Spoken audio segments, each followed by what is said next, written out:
What's happening, guys? Welcome back to Vertical Football. Welcome back to another episode of the Manchester United Fans Corner. I'm your host, Shegun. And guys, it's great to have you with us. And it's Monday, and as usual, we're discussing Manchester United. So, guys, a lot of talking points today. We know that obviously in a couple of weeks, months, we'll be making a decision about who is going to be the next full-time manager of Manchester United. And I feel that when I think about it, and I'm not thinking about it in terms of whether it's Michael Carrick or Nagelsmann or the Zerbi or Enrique or what have you, the names that are popping up, I'm not just thinking about it in that lens. I'm looking at it first of all from a foundational stuff, because I believe that it's not about the individual alone. I believe also the system. I have a popular saying, and I think it's also very popular, that you can bring a very, very amazing coach, a very, very genius in terms of coaching. But if that genius doesn't have the right structure, the genius will not succeed. You understand? And you can bring a coach that is very average, very good at his job, but just average, and it can be in a wonderful system, and that system can prop that manager from being average to actually being very, very good. So I believe it's always good to be a mixture about in the individual and the system. And I believe that, for us to move forward in terms of who is going to be the next Man United manager, next Man United full-time manager, there are certain questions we need to ask ourselves, because we've made a lot of mistakes in these 13 plus years after Sir Alex Ferguson. And I believe that sometimes I think, and I'm not always happy, as I know you guys are not always happy, about such a great institution like Manchester United not being able to replicate success that they once had after a decade. 2013, if I'm not mistaken, was the last time we won the Premier League. We're at 2026 currently. That's 13 years. We've not been able to replicate it. And not just that, because we'll not be able to replicate it. I'm always been also surprised and pained that the reason for our success for over 25 plus years, right? 25 years, is still alive and well, Sir Alex Ferguson. And I'm always looking at it that if such a character, such a person like Sir Alex is still alive and well, the wisdom, the knowledge that he used to make us successful is still inside him. We shouldn't be going through 13 plus years of not being successful. Yeah, I know, people might say, there are circles of success and maybe we have to not rebuild anything. But I get that in terms of results, right? I get that sometimes it can be there, but the results might not work because we are bringing in managers that maybe are trying to adapt to the strengths and the size of the club. But the structure of a club should not still be missing in Man United after 13 years.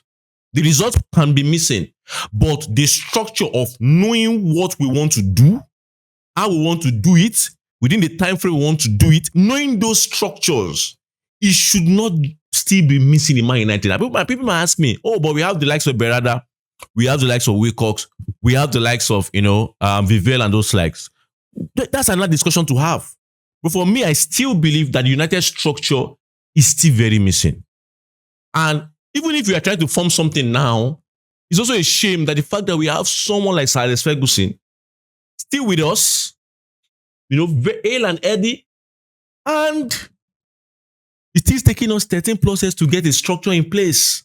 I think that question is either we've not approached him to help us in building a structure that will bring back success that he had, or the fact is he has not been interested. Maybe when we have approached him, he has not been interested to give us the correct tips that brings success to the club. Or maybe there's no even tip at all from him. Maybe he has nothing, which I don't believe. I believe Sir Alex definitely has valuable information that will allow this club to be well structured towards success. But I don't think those who have been in charge, I don't think they have gone there to actually submit themselves, to actually learn of Sir Alex and build a structure that will make us successful. I don't think so. So guys, this is why I've made a lot of thinking. I've been doing a lot of thinking. And I came to the point where I said, there are 7 questions we need to ask ourselves as fans, legends of the club, owners, board members, even the players need to ask themselves these questions. And I believe that when we answer these 7 questions correctly, it will help us to decide how we want to progress in terms of choosing the new or the next full-time manager of Manchester United. We cannot keep making mistakes over and over again. Let's not deceive ourselves. As is popularly said, insanity is doing the exact same thing over and expecting a different result. We need to ask ourselves certain questions. And so those are the questions I believe we need to ask ourselves so that we can chart a new and a well-disciplined and precise course that will lead us towards regaining our success back. So guys, let's jump right into it. Let's jump right into it. It will be very exciting. The first question is, what is our eventual goal at Manchester United? The first question, what is our eventual goal at Manchester United? What will represent, what is that goal that will represent that Manchester United is back? I think when I ask myself this question, I don't think everybody's on the right page. Because we cannot just say we want to get back to what we are. The question is, in today's age, what does that represent? What is our eventual goal in this century? What will Manchester United be able to do? And say, okay, we now say, wow, Manchester United is back. It's not winning a couple of games that make Man United back. Hope you know that. Right? So what exactly is that eventual goal? And I have maybe two options to help us. First one is it that winning the Premier League once, the moment to win the Premier League, or the moment to win the Champions League, are we back? Or is it that we are consistent, we win, and we are consistently winning? And I know that, yes, in this era, consistently winning something in this era has changed. So does that mean that what will mean that Manchester United is back is when maybe we will be doing the first and the second of the Premier League, and maybe we'll reach the semi-finals and all the finals of the Champions League? Because I believe that alone would signify dominance, because you can't win the Premier League every year. But at least, even in a 5-year span, you win 3 times. That's fair, because everybody now is competing. So what exactly represents that United is back? What's our goal? We can't just be saying we are building towards what? What is our goal? And I think among the fan base, even within the owners, and everybody around the club, I don't think we have a unified view of what exactly represents that United is back. Because I believe that if you have that clear view of what means that United is back, it will be easy for us to chart different courses. If it's just about win once, it means our focus should be on, just getting our goals. Getting our goals. So it means high spending. It means getting a big-time manager, maybe an Ancelotti that is close to the end of his career, as manager situation. Get those big guys, push forward, win once. Or maybe you're even lucky, you win 2 times. And when Ancelotti decides to relax, he goes. Or you say, okay, I want it to be long-term. Let me build a system, not just a manager, but let me build a system that makes sure that whoever comes into the club as a manager in the next 10, 15 years has a foundation to actually succeed and win these trophies. So these are different routes. I hope you get it. So the first question is, what is our eventual goal? I will stop there. Now, second, whose strengths are we going to be playing to at United? Because I've had a lot of discussions about people say, let's play to the player's strengths. And other people will say, the club has to have a philosophy. And from that overarching philosophy that the club desires, then players should be bought based on that philosophy. A manager should be bought based on that philosophy. That's the second school of thought. The first one is play to the player's strengths. These are your players you have. You cannot wipe up the squad. Play to their strengths. Other people will say the club has to have an overarching philosophy, buy players based on that philosophy, get a manager based on that philosophy. And the third option is people say get a manager that can win.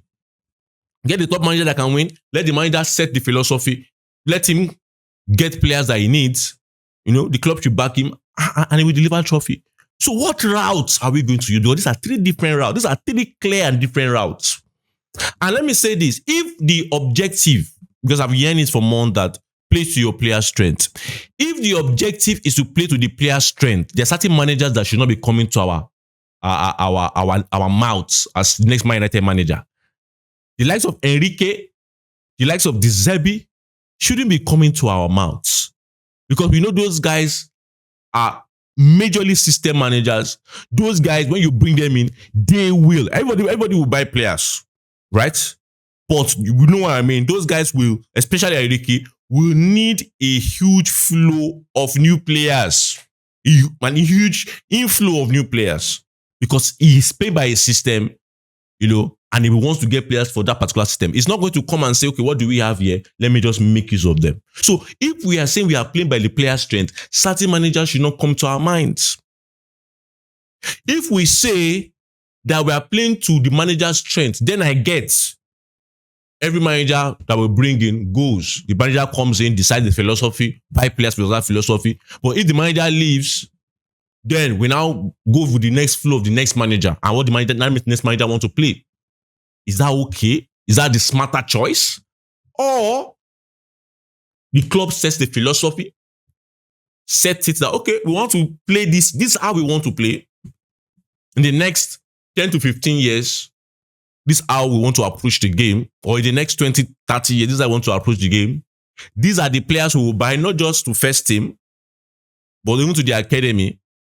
These are the kind of managers that play this system that we will look at. We're not looking at just any manager, because every manager plays a different style. These are the exact kind of managers. These are the exact kind of players that will replicate what we want to play. So United should answer these questions to us. What strength are we playing to? If it's the players' strength we want to play to, okay, then I agree Michael Carrick can be the next Man United manager. If it's the manager's strength we are playing to, then we now have to look at, okay, what manager's strength do we think is very good out there? Or do we even think Michael Carrick that we want to make use of? If it's the club's side, what's the philosophy of the club that the club wants to guard the cost for the next 20, 25 or 30 years? So these are the questions we need to ask. If we don't answer these questions, we might just be moving in a circle, which is very, very dangerous. We've done that for 13 plus years now. Yeah. Next one is, what is our undeniable concept? And I think United doesn't have a concept.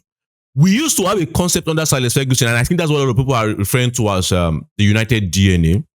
There's a United DNA created by Sir Alex Ferguson, and there's a way Sir Alex Ferguson approached the game. Even though, yes, people have mistook or misunderstood that playing style, that DNA. They say it's counter-attack. It wasn't counter-attack football. People that say that did not watch Sir Alex Ferguson. You cannot tell me that Sir Alex Ferguson, for 70% of his career, played counter-attack football. No. You did not watch it. Yeah, it was fast football. There were a lot of transitions. But the fact is that team was also a team that was good on the ball and they knew how to use the ball in their own way. It was also the team that just gave the ball to the opponent and sat back and then hit on counter. No, it wasn't. It was a team, yes, I know, that had to do with a lot of isolating, and overlapping and isolating. A lot of switching of sides, a lot of high-intensity football. But this was a team that on a good day will have the ball by themselves and they will play teams. They will suffocate teams. So it's not a counter-attack. So do we even know what Sir Alex Ferguson was playing? But those of us that still remember and we watched Sir Alex Ferguson and we saw different teams come up under Sir Alex Ferguson, we know what that is. And I remember there are certain concepts that define what Sir Alex Ferguson did at United. First and foremost, attacking football, as we all know. Sir Alex Ferguson said he wants the supporters to be on the edge of their seats. There was youth being part of those are the concepts. There was courage, ambition, drive. Those are the things that, constitute that concept. So the question is, are we going with that same Sir Alex concept? Because if I go with that Sir Alex DNA, as we said, let's get back to the Man United DNA of using wingers, of using high-flying wingers, or playing attacking football, certain managers should not come to our minds. I can't believe that we are saying we want to go back to the United DNA, that this club needs to go back to its roots. And we are taking of Enrique. We are taking of Zerbi. Let's be honest with ourselves. I said it one time, and I'm going to say it maybe on air, that if United is thinking of going back to our DNA, if you're not giving the job to Michael Carrick, you should be looking at Eddie Howe of Newcastle. If that's how that high intensity, you should be looking at those two managers. But the fact is, I don't even know. I'm confused. We say we are going to DNA, but yet we are mentioning Zerbi. Does Zerbi play the United DNA? We are saying we are going to DNA. We are mentioning Enrique. Some people are still even mentioning Diego Simeone. I don't understand. But it just shows to clear that we don't have a concept. And we've not had a concept for 13 years. After Sir Alex. And we keep making the same mistakes and expecting the different results. No. There comes a time where you have to stop and say, no, we have to make amends. Next question, because this concept, what am I saying about the concept? When you clearly define how you want to play, the concept that guides your ideology, your philosophy, that way of play, that DNA, right? It will not just be about the first team. It will be first team academy down to every age group, so that you have a constant inflow. We don't have that.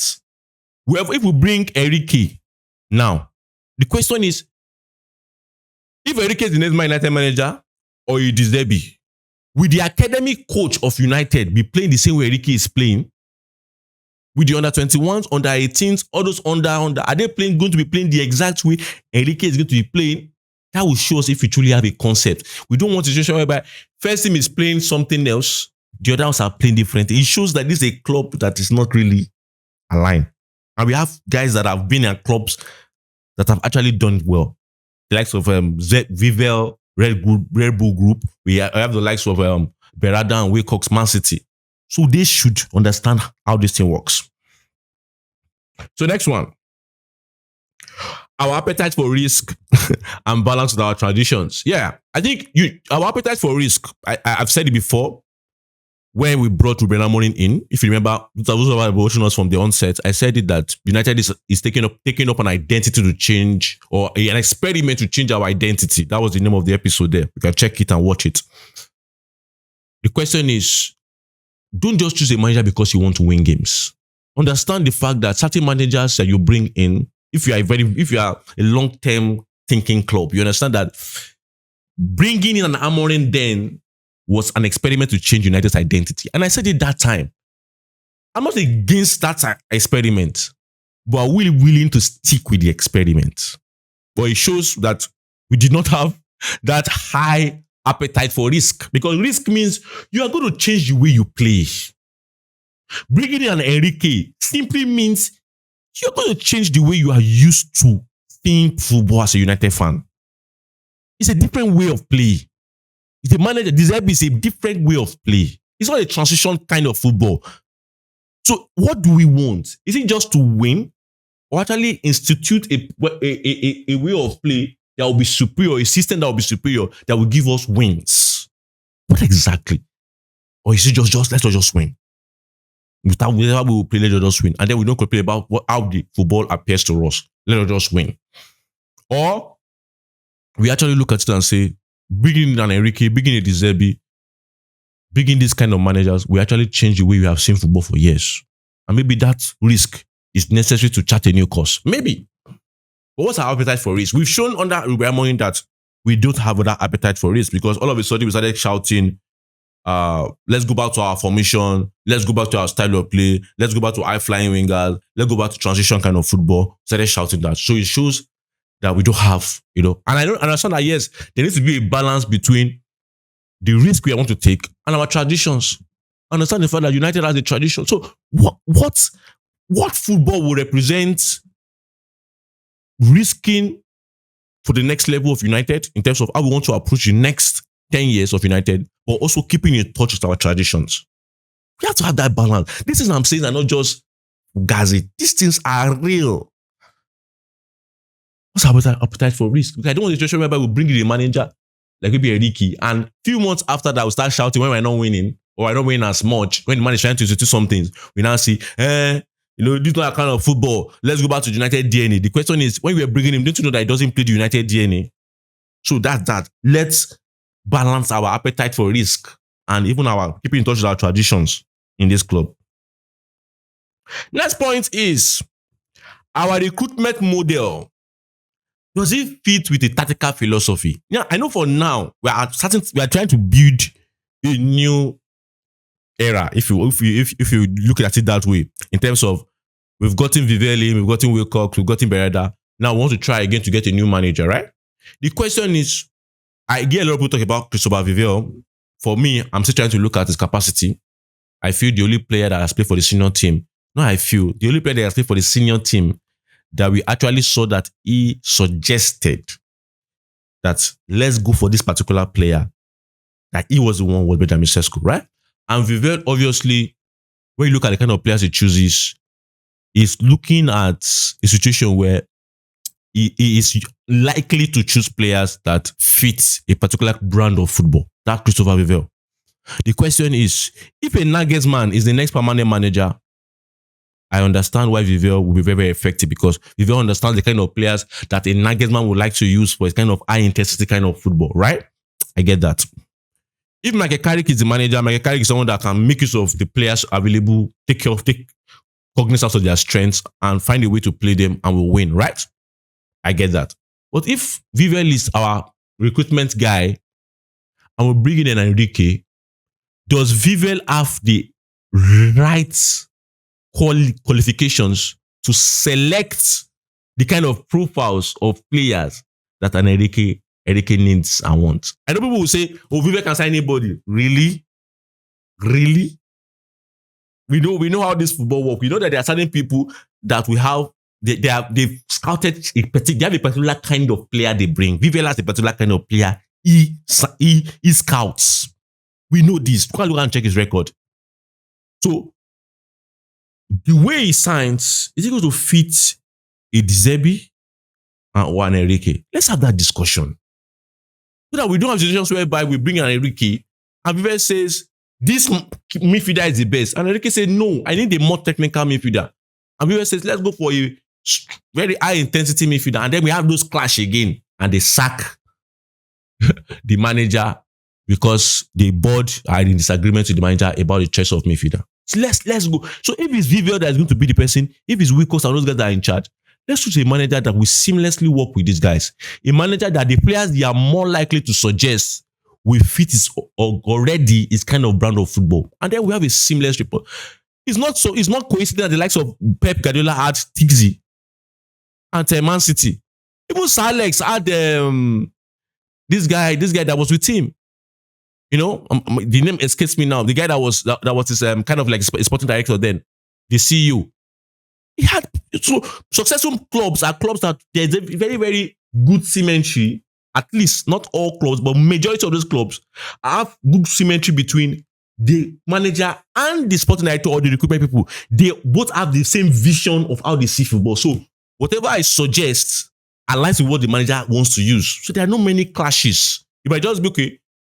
They say they are the same profile, but I don't think we should go for this name, not this person. It might just be the name and the personality. But in terms of profile, most times there's going to be a unique, match because they have the same vision. So we have to ask ourselves these questions. Next point. Pardon me. Next point. So I said that one was, does our recruitment fit our tactical philosophy? Next one, which is number 6. Are we rewarding process or results? Are we rewarding process or results? And I understand that, yeah, football is a game where you have to win. And I've said it that for you to win a tournament, you have to play well, obviously, to win a tournament, but also you have to get your 3 points. 3 points is the end product of every football game. You have to get your 3 points. You have to get your win, right? But to win consistently, and that's what this game has showed us, to win consistently, you must have a concept. Yeah, I know people when I say this, people say, oh, what of the Real Madrid? There are always exceptions to the rule. And I think Real Madrid is on many things, and it's an exception. Right? But all other clubs that have won consistently, they always have a way that they play. And what happens is that they get their 3 points playing the way they want to play. And that's what makes it consistent. Whenever you get your 3 points, sometimes, and that's the question, is for us to be consistently successful, if our plan is to be consistently successful, first and second, in 5 years, win three trophies, if that's our target, always in the semi-final or the final of the Champions League, or let's say quarterfinals on a very bad season, right? It means we need to have, a way of play, and we need to, at least 70% of the time, win games based on our way of play. So it's not just about I said that one of the most dangerous words in football, is we just thank God we just got the 3 points. The moment you keep using thank God we just got the 3 points over and over and over and again, it's not a good sign. It's a sign that something is not working. I understand the fact that 30% of your games are, for that my own calculation, you can win because it's not every time you play well. I get that. But the moment is when it becomes almost every time. Oh, thank God we got the 3 points. We didn't play well, but thank God we got the 3 points. Always every time. Or more than 30%. Brother, there's an issue. It's a warning sign. And we've seen that in football. That a time will come where the 3 points will not come. Because there are many processes that leads to the 3 points. And that makes it consistent. First of all, you have to play well. When you play well, when you play in your own way, and you win the 3 points. See Pep Guardiola. Pep Guardiola said he wants to. There's a popular quote of Pep Guardiola. He said he wants to win 3 points, but they want to win it in their own way, and that's why he has been the most successful manager in a generation. Sir Alex Ferguson had his own way of playing football, and we won most of our games in that way. Yes, there were some games where it was, 9 minutes ago, we're not really good on the day, we struggled. Even Pep also has those days. Those days will come, you won't play well, but make sure that 70% of your play comes from you playing your own way and winning your way. So, what are we going to reward? Are we going to reward process or results? So that means what I mean is that what I'm trying to say is whenever we have a manager that is just winning games, but it's just we just got the 3 points. Are we going to see that as a good manager? Or we are just getting our 3 points? Or do we see that as a warning sign? Right? Or when we see a manager that is building something, think about the next manager now, building something in a process, but we are not winning every time, we are still struggling. Do we see that as a positive or a negative? Because I know it's always just about the 3 points, they're not winning, let them just go. Or are we patient enough to understand that this person is building something? A time is coming where we'll win consistently because of what this person is building. Right? Even though I know 3 points is very, very important, but those are 3 different realities. Just focus on the result, the performance, let's perform, go and sleep. Or say, this performance that is not well, but the results are well, is it a warning sign? Or we say, let's stick with process. I don't win every time, but I know that in the next 6, 8, 10 months, with this kind of performance, with this kind of dominance, and helping this manager will become a dominant force. Different ways to look at it. So, what's your opinion? What are we going to reward? What are we going to reward? Lastly, whatever structure United is going to build, because a new structure we're going to build in terms of coaching structure, being a new manager or retaining Michael Carrick, which one? I'm not talking about particular individuals now. As you know, I'm just talking about structures. It has to be a structure that we need to talk to ourselves. Is it for the next 3 years? Or for the next 10, 15 years? And it means that if you're going to build based on the strength of the manager, majorly it might just be for that 3 years. That means whenever you sack the manager, you have to now depend on bringing a new manager in, right? And that's building on that strength. That means the structure you had was just for 3 years, or just for that manager. When that manager is going, you strip it up. And I think that's what we had with the Ruben Amorim. Amorim went. We were building on that his system. And later we say, we don't want that again. And now we brought Michael Carrick in.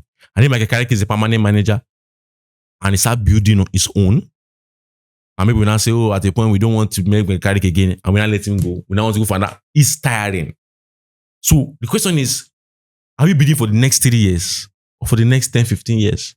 And the approach is different. Because if you are building for the next 10, 15 years, it means whatever structure we put in place, even if we move this manager out and say, okay, guy, come in, I will come out and we'll bring another person in, the person will seamlessly fit into the kind of players we have on board. It will be the kind of players he wants to have. And then we play football. The kind of football we want to play.